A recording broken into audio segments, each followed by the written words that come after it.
should have known the moment he kissed me that it wasn't love. Tasted like vengeance, sharp and bitter, the kind of kiss meant to destroy rather than to heal. And yet God help me kissed him back, because in that instant, even hatred felt like salvation. New York City was merciless that night. The neon lights flickered like broken promises. Taxis screamed through the streets, and I stood in the middle of it all with his ring heavy on my finger. A diamond too beautiful, too cruel. He had slipped it onto my hand with a smirk that could slice through skin, and the crowd had cheered, believing they were witnessing the beginning of a fairy tale engagement. They didn't know the truth. Nobody did. He wasn't my savior. He wasn't my dream. He was my punishment. Liam Blackwell, heir to one of the most ruthless real estate dynasties in Manhattan, the kind of man who could smile while signing away thousands of lives in a property deal, was now my fiancé. Not because he loved me. No, because he hated me enough to tie me to him forever. And the cruelest part? Somewhere deep inside, I wasn't sure I minded. I still remember the first time our paths crossed like a gunshot through my chest. I was 23, fresh out of grad school, living in a crumbling Brooklyn apartment I could barely afford. I worked as a junior architect, poring over blueprints while my stomach growled from skipped meals. My boss sent me to a charity gala to network. I had nothing to wear but a thrift store suit that smelled faintly of mothballs. That night, I thought I would be invisible. Then Liam saw me. He moved through the ballroom like a storm in a tuxedo, tall, broad-shouldered, eyes the color of midnight glass. Every socialite turned to follow him, but somehow his gaze found mine. It wasn't attraction. It wasn't curiosity. It was recognition. He looked at me like I was the crime he'd been waiting to prosecute.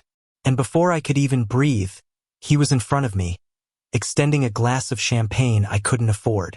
His smile was slow, dangerous, a razor disguised as charm. "You're Ethan, aren't you?" he asked, as though my name was already a sentence. I nodded, throat dry. "Do I know you?"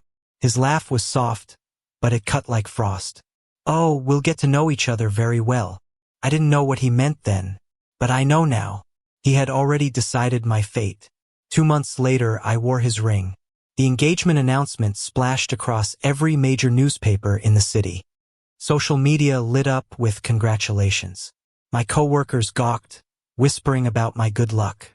Meth kid from nothing snared the richest bachelor in Manhattan. They couldn't see the chains beneath the diamond. Behind closed doors, Liam's affection was a performance. He would touch my waist at parties, lean in close to whisper cruel promises, and let his lips brush my temple just long enough for the cameras to click. But when the lights went off, so did the act. He'd leave me in a cold penthouse suite, staring at my reflection, wondering what crime I had committed to deserve this fate. Sometimes, though, his mask slipped. Once, when he thought I was asleep, I felt his fingers ghost over mine. His touch was hesitant, fragile, nothing like the steel he showed the world. His breath was shaky, as if he was afraid of his own heartbeat. I wanted to open my eyes, to tell him I felt it too. But I didn't, because every time I thought I glimpsed the man beneath the armor, he'd remind me of why he hated me. "You ruined my family," he spat one night, slamming a glass against the marble counter. The shards reflected the fury in his eyes. "So I'll ruin you." I didn't argue. I didn't tell him the truth, that I had nothing to do with the deals that had crushed his father's empire, that I was just a name tangled in a mess of corporate betrayal. Because maybe I thought silence would protect me. Maybe I thought he'd see me eventually, not as a target, but as a man. But what destroyed me most wasn't his anger. It was the moments when his cruelty faltered, when his eyes softened despite himself.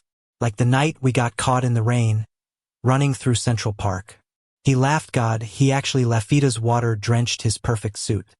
He looked so young, so unguarded, and when he pulled me close beneath a tree, for the first time, the kiss didn't taste like poison. Tasted like hope.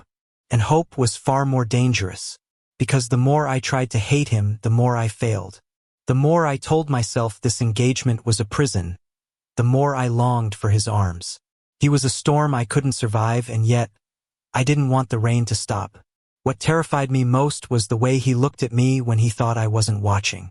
His gaze wasn't hatred. It wasn't revenge. It was something else. Something raw. Something that could burn us both alive. I should have run. I should have ended it before it consumed me. But how do you run when the one person who holds your chains also holds your heart?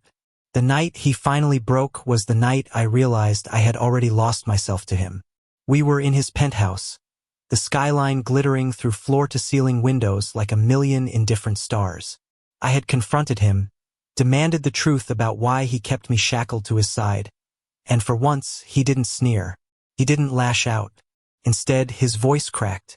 "My father died because of your family," he said, shoulders rigid but hands shaking.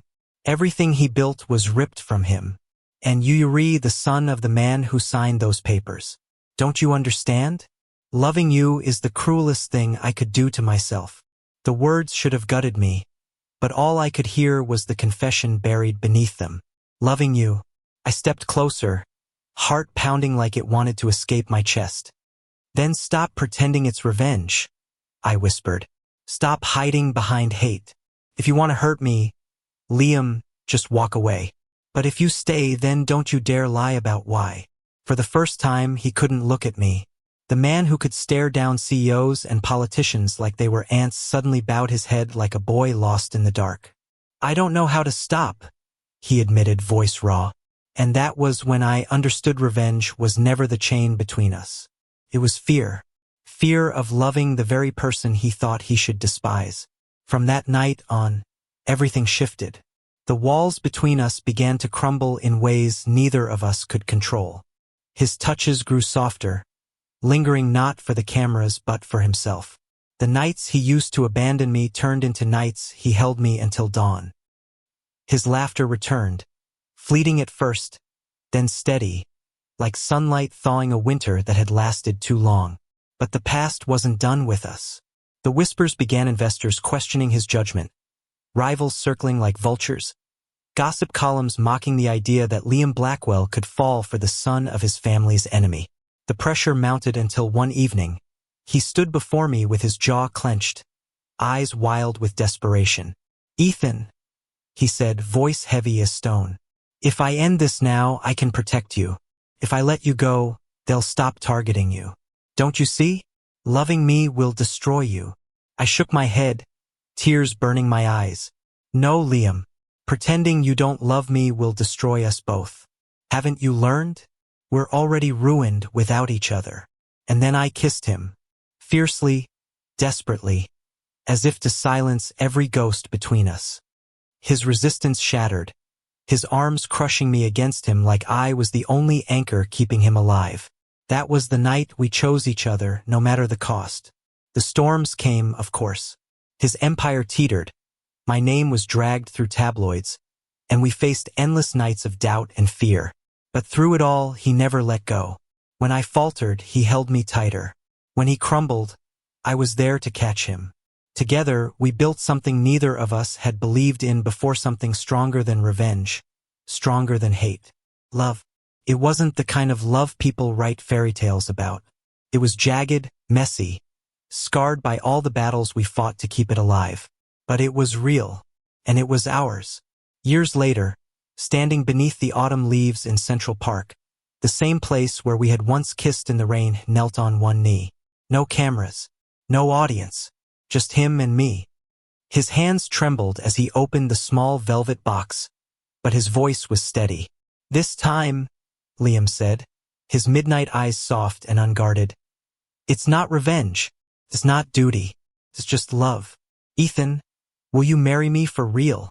The world blurred through my tears, but my answer was clear, steady as my heartbeat. "Yes."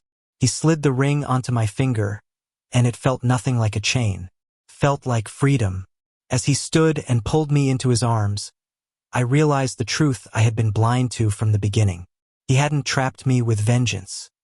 I had chosen to stay, chosen to love him, chosen to surrender to the storm he was.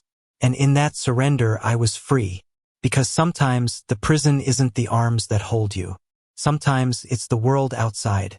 And sometime the arms you feared would destroy you become the only home you'll ever need. I pressed my forehead against his, breathing in the man who was once my enemy, now my forever. His lips brushed mine, tender and certain, sealing not just a promise but a lifetime. Yes, he had gotten engaged to me only to take revenge. But in the end, it was meth fool who thought he could survive without him who was forever trapped. Trapped and finally blissfully home. Thank you for listening.